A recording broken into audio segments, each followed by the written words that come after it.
Suppliers to understand and accept small trial orders? That's a great question because that is the majority, I think, of the requests that we get.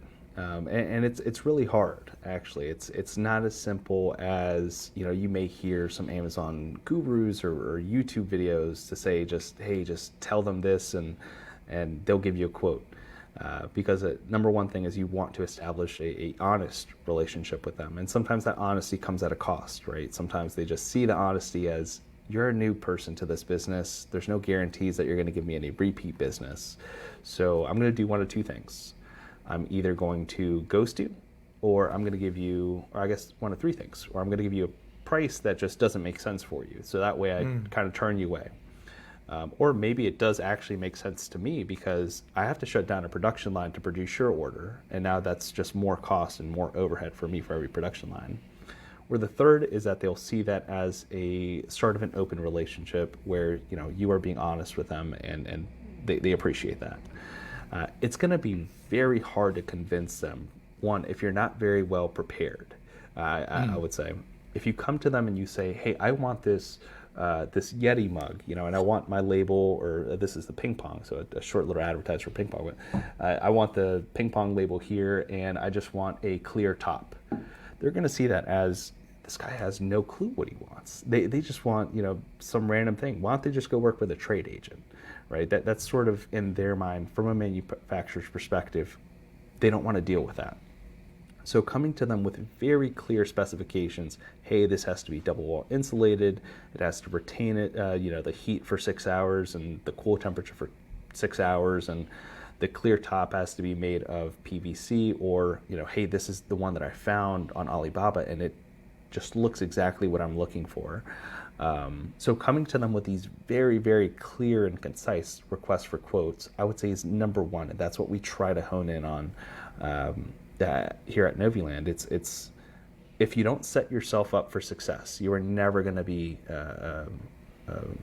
successful, I guess, with the sourcing, because if you're not prepared, they're going to see it and they're going to smell it. Because again, you're not the first one to come to them and say, hey, I want to start off with 500 units, but my second order is going to be 2,000 units, and my third order is going to be 10,000 units. They get that request all the time. So coming to them prepared is number one.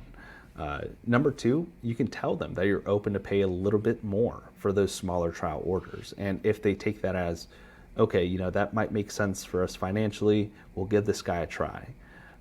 But also give them your background. If you've sold on Amazon in the past, tell them how long you've sold on Amazon in the past. What experience do you have? What case studies do you have of making products successfully launch? These are things that you want to give them information on ahead of time. Now, if you're brand new, I would actually suggest maybe looking at trade agents, not coming with a full custom product that you're going to have to invest tens of thousands of dollars in. Unless you have a very, very, very good go-to-market strategy. That might not just involve Amazon, maybe that involves Shopify, or maybe Kickstarter, maybe working with a marketing agency that could help you with advertising.